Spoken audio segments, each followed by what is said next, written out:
하나님 말씀 함께 보겠습니다. 함께 보실 하나님 말씀은 누가복음 9장 28절에서 36절까지입니다. 다 같이 함께 합독하도록 하겠습니다. 이 말씀을 하신 후 8일쯤 되어 예수께서 베드로와 요한과 야고보를 데리고 기도하러 산에 올라가사 기도하실 때 용모가 변화되고 그 옷이 휘어져 광채가 나더라. 문득 두 사람이 예수와 함께 말하니 이는 모세와 엘리야라. 영광 중에 나타나서 장차 예수께서 예루살렘에서 별세하실 것을 말할세. 베드로와 및 함께 있는 자들이 깊이 졸다가 온전히 깨어서 예수의 영광과 및 함께 선 두 사람을 보더니 두 사람이 떠날 때 베드로가 예수께 여짜오되 주여 우리가 여기 있는 것이 좋사오니 우리가 초막셋을 짓되 하나는 주를 위하여 하나는 모세를 위하여 하나는 엘리야를 위하여 하사이다 하되 자기가 하는 말을 자기도 알지 못하더라. 이 말을 할 즈음에 구름이 와서 그들을 덮는지라.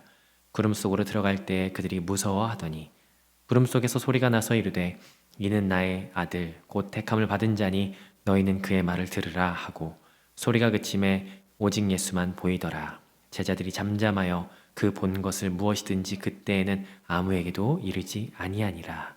아멘. 누가복음은 공간 복음서지만 그러나 누가만의 독특한 방식으로 강조하는 주제들이 있습니다. 이것을 누가복음의 5대 주제라고 이야기를 하는데요. 찬양, 성령, 회개, 용서, 그리고 마지막이 기도입니다. 요한복음 같은 경우에는 곳곳마다 중요한 순간마다 나는 무엇이다 라고 하는 선포가 등장하는데요. 그런데 누가복음은 중요한 장면마다 기도하시는 장면이 등장합니다.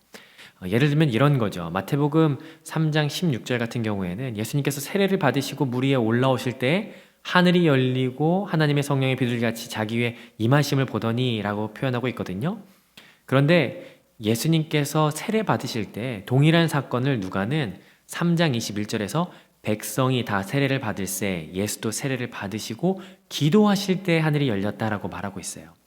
예수님께서 기도하실 때 하늘이 열렸다라고 하는 것은 누가가 예수님의 기도하시는 장면을 굉장히 유심히 관찰했던 것 같습니다.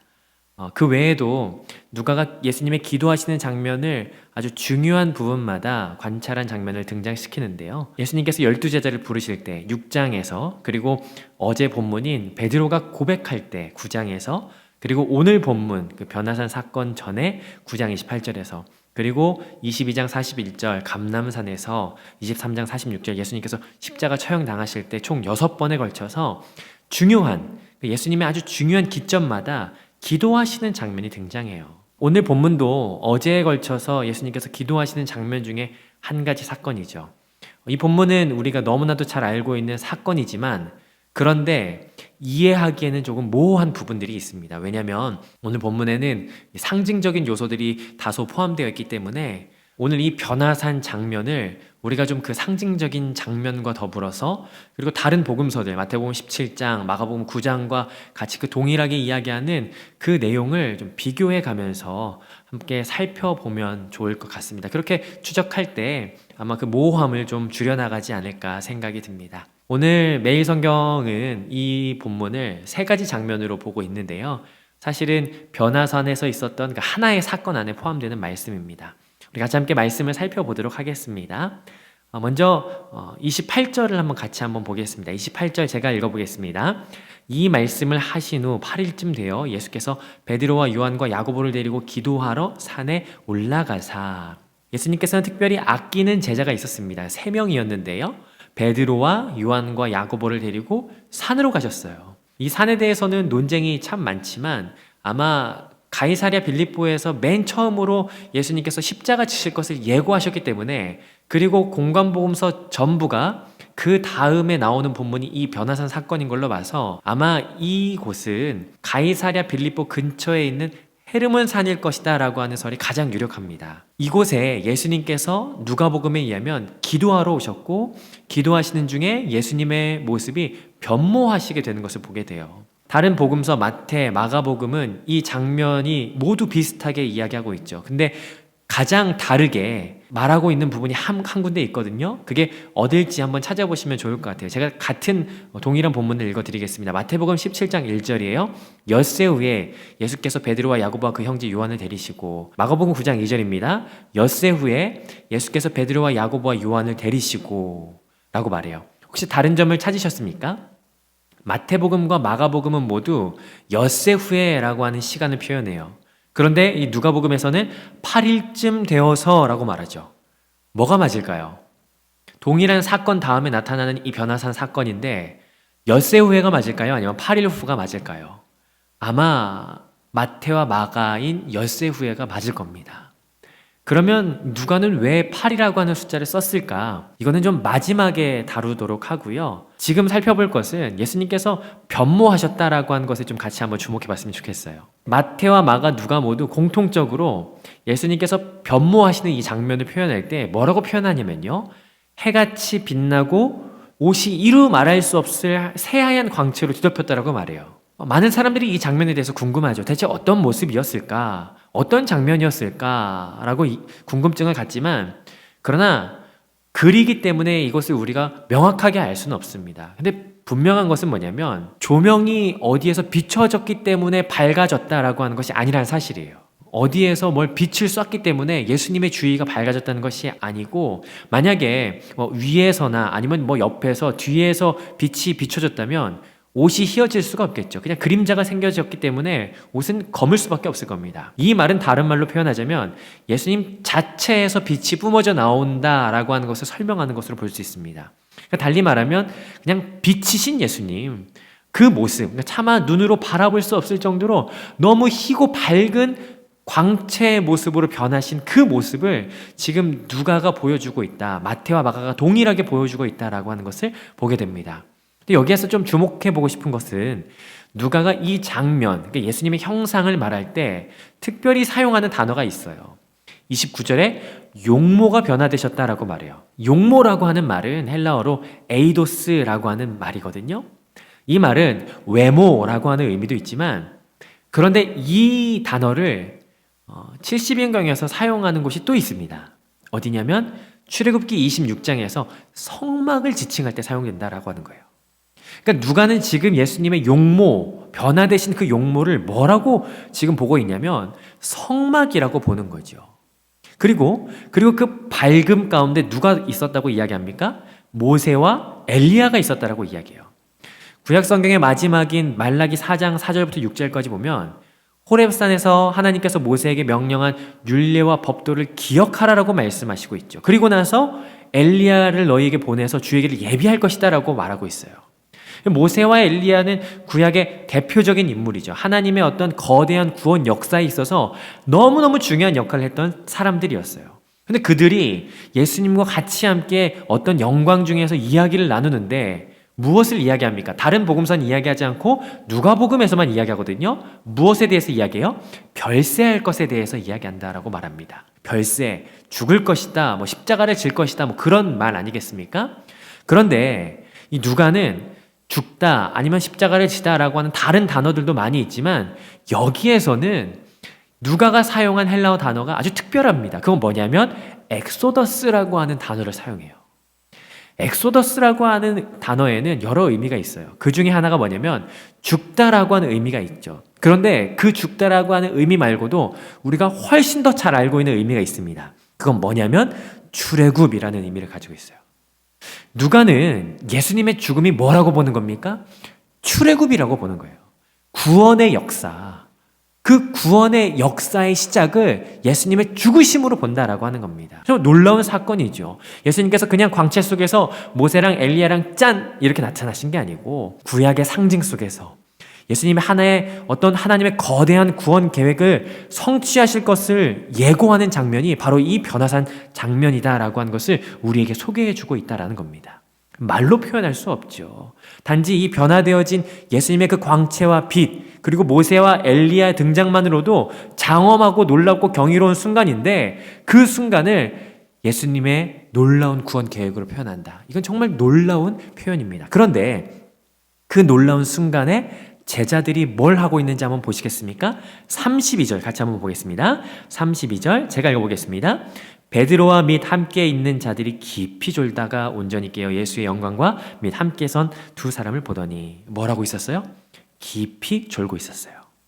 직역하면 잠으로 인해서 힘들어하고 있었습니다. 우리 어제 본문까지 예수님의 사역에 부름받고 매일 십자가를 지고 주를 따르는 그 제자들의 모습이 이제는 이 타이밍에 안타깝지만 졸고 있다라고 하는 거죠. 잠 때문에 힘들어하고 있어요. 어쩌면 이게 우리 인간의 연약함이 아닌가 싶기도 합니다. 하루는 충성스러운 제자가 되었다가도 또 곧바로 연약한 인간의 모습이 드러날 수밖에 없는 게 이게 우리의 현 주소지 않나 싶습니다.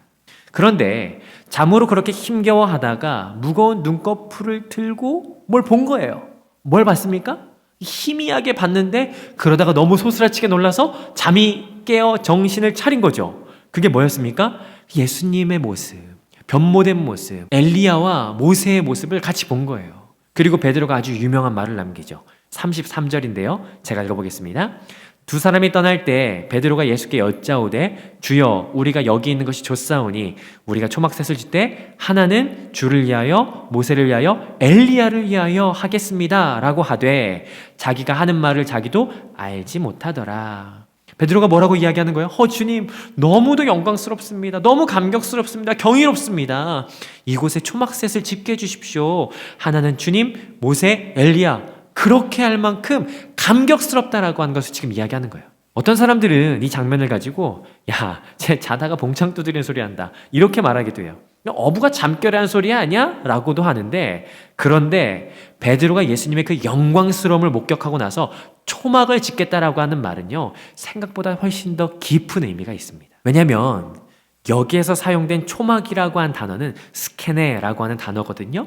이건 신약에서 흔히 사용된 단어가 아닙니다. 오히려 구약에서 더 많이 등장해요. 그 중에 출애굽기에서 더 많이 등장하는 단어거든요. 그건 뭐냐면 성막을 의미해요. 그렇다면 예수님의 변모 사건을 통해서 베드로는 무엇을 보는 거예요? 구약 가운데, 성막 가운데 임재하신 그 하나님의 영광을 보는 거예요.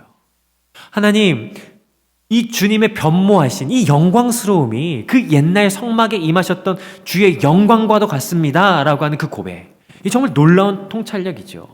그런데 더 재밌는 건 뭐냐면 베드로는 자신이 하는 말이 무슨 뜻인지 알지 못해요. 이게 정말 아이러니죠. 마태복음에서 예수님께서 베드로에게 그러면 너희는 나를 누구라고 하느냐라고 했을 때 베드로가 정말 놀라운 고백을 하죠. 주는 그리스도시요 살아계신 하나님의 아들이십니다 라고 고백했을 때 예수님께서 말씀하세요. 이 일을 알게 한 이는 혈육도 아니다. 하나님께서 이 일을 알게 하셨다라고 말씀하시는데 마치 이것도 어제 하나님의 메시아이십니다 라고 그렇게 고백한 것도 너무 탁월한 것이지만 사실은 베드로의 지식이나 이성에서 출발한 고백이 아니라는 거죠. 그렇게 베드로가 본의 아니게 놀라운 고백을 할 때 34절에 보니까요. 뭐가 그들을 덮습니까? 구름이 그들을 덮습니다. 구름이 덮었다라고 하니까 높은 산인가 보구나 라고 생각할 수도 있는데 그런데 여기에서 덮다라고 하는 이 단어가요. 어디에서 쓰이냐면요. 출애굽기 40장 35절에서 쓰임. 제가 읽어볼게요. 모세가 회막에 들어갈 수 없었으니 이는 구름이 회막 위에 덮이고 여호와의 영광이 성막에 충만함이었으며 여기에도 뭐가 덮입니까? 구름이 덮여요. 아니 구름이 이렇게 계속 덮이냐. 저는 개인적으로 기상학 전공했으니까 여기 기류가 안 좋은가 그럴 수도 있겠지만 구름이 덮였다라고 하는 것은 단순히 날씨가 안 좋아진 게 아니에요. 이건 하나님의 임재, 하나님의 영광을 의미한다라는 겁니다. 그러면 변화산에서 성막이신 예수님께 구름이 뒤덮였다라고 하는 것은 하나님의 영광스러운 충만한 임재가 뒤덮인 걸 말하는 겁니다. 이미 출애굽기에서 완성된 성막에 임재하셨던 것처럼 이 구름이 지금 예수님과 그리고 그 제자들을 뒤덮는 겁니다. 이때 제자들의 반응이 뭐였는지 찾아볼 수 있죠. 제자들의 반응이 무엇이었습니까? 무서워했어요. 마치 모세가 하나님의 그 영광이 임재할 때 모세가 두려워했던 것처럼 이곳에 하나님의 충만한 영광의 임재 속에 제자들이 두려워하는 것을 보게 됩니다. 이건 당연한 반응이죠. 왜냐하면 하나님의 임재 앞에서 사람이 감히 설 수 없기 때문에 제자들이나 모세나 감히 두려워할 수밖에 없었습니다. 이게 오늘 변화산의 장면이죠. 우리가 아직 풀지 못한 숙제가 하나 있어요. 그건 뭐냐면 왜 누가는 마태와 마가와 다르게 8일쯤에 라고 표현했을까? 이것은 에스겔 40장에서 찾아볼 수 있습니다. 에스겔 40장은 회복될 성전에 대해서 이야기하고 있거든요. 그런데 40장 9절, 31절, 34절, 37절에 보면 회복될 그 성전의 문과 계단을 말하는 장면이 등장해요. 그런데 여기에서 유독 사용되는 숫자가 있습니다. 그건 뭐냐면 8이라고 하는 숫자죠. 이것은 누가가 변화산 사건 속에 예수님이 어떠한 것을 의미한다라고 보고 있는 거예요? 회복된 성전이라고 말한다는 것을 보여준다는 거죠. 이것은 요한복음이 예수님에 대해서 보여주는 모습과 일맥상통합니다. 요한복음 1장 14절에 말씀이 육신이 되어 우리 가운데 거하심에 우리가 그의 영광을 보니 아버지의 독생자의 영광이요 은혜와 진리가 충만하더라 라고 하면서 말씀이 육신이 되어 우리 가운데 거하신다. 이 거하신다라고 하는 게 뭡니까? 스캔에 장막을 치다, 성막을 치다 라고 하는 그 내용과 일맥상통한다라고 하는 것이죠. 예수님이 누구십니까? 성전이 되시는 분이세요. 그분이 하나님이세요. 그분이 자기 백성인 우리 가운데 장막을 치시는 분이라는 거예요. 변화산 사건은 다른 것을 보여주는 것이 아닙니다. 너희와 함께 하겠다라고 하는 그 약속을 우리 가운데 장막을 치시는 주님, 영광스럽게 임재하신 하나님의 영광으로 표현하고 있다라고 하는 거죠. 그것은 과거의 광야에 있었던 성막과 성전의 영광과 다르지 않고 동일하다라고 하는 것을 오늘 보여주고 있다는 사실입니다. 오늘 말씀을 정리하면서 오늘 본문에 나타난 하나님은 어떤 분이십니까? 하나님은 영광이 충만한 분이시라는 거예요. 스스로 충만한 분이세요. 누군가가 위에서 조명을 비춰줘서 밝은 것이 아니라 그분이 빛이시고 그분 가운데 충만한 영광이 있으시다라는 겁니다. 그렇다면 오늘 우리가 이 말씀을 기억하면서 그분의 영광을 좀 같이 주목하지 않으시겠습니까? 여호와의 성막 위에 밤에는 불기둥, 낮에는 구름기둥으로 임하셨던 그 하나님의 임재, 그 충만함을 진영 사방의 모든 백성이 바라봤던 것처럼 오늘 우리도 그 영광을 같이 바라보고 주목했으면 좋겠습니다. 특별히 이 시기에 흩어져서 우리 모두가 각자 터전에 거하는 이 시기에 이때 더더욱 우리가 주님의 영광을 바라보기를 바라요. 여러분, 흩어져 있다라고 하는 것의 취약한 점이 뭔지 아십니까? 단순한 사실인데요. 몸이 흩어지니까 마음이 하나 되기가 어렵다라는 사실이에요. 그러면 역설적으로 흩어져도 하나가 되기 위해서는 어떻게 해야 되는지 아세요? 이것도 진짜 단순한데요. 마음이 하나가 되면 돼요. 어떻게 그게 가능할까요? 이스라엘 백성은 굉장히 많은 군중이었거든요. 그들이 광야에 진을 칠 때면 정말 넓은 면적에 흩어져 있었어요. 그러나 진영 사방에 흩어져 있어도 그들이 하나가 되었습니다. 그 이유가 뭔지 아십니까? 그 단순한 이유는 뭐냐면 그들 중앙에 임재하시는 하나님의 영광을 모두가 주목했기 때문이었어요. 그 영광이 움직이면 그들도 움직이고 멈추면 그들도 멈추었기 때문이었어요. 성막 위에 임하셨던 그 하나님의 영광, 그 영광을 주목했던 것이죠. 아무리 흩어져 있어도 규모가 아무리 대규모여도 상관없이 그래서 그들은 하나가 될 수 있었습니다. 오늘 흩어져 있는 우리가 하나님의 임재와 영광을 같이 함께 주목하고 바라봤으면 좋겠습니다. 베드로가 잠결에 예수님을 바라볼 때는 이게 꿈인지 생신지 헷갈렸을지도 모릅니다. 그러나 온전히 깨어나서 예수님의 영광을 바라본 것처럼 오늘 우리가 온전한 마음으로 하나님의 영광을 바라보는 시간, 그 하루가 오늘 하루가 되었으면 좋겠어요. 혹시 지나가는 소리를 붙잡아서 여러분 오해하고 계십니까?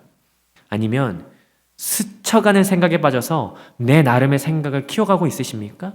다른 결과물을 만들어가고 계신가요? 오늘 우리가 무엇보다도 가장 먼저 하나님의 영광을 주목했으면 좋겠어요. 오늘 하나님께서 그 영광의 자리로 우리를 초청하고 계십니다. 성막에 임재하셨었고 변화산에서도 동일하게 임재하신 그 주님이 오늘 우리를 그 자리로 부르시는 것이에요.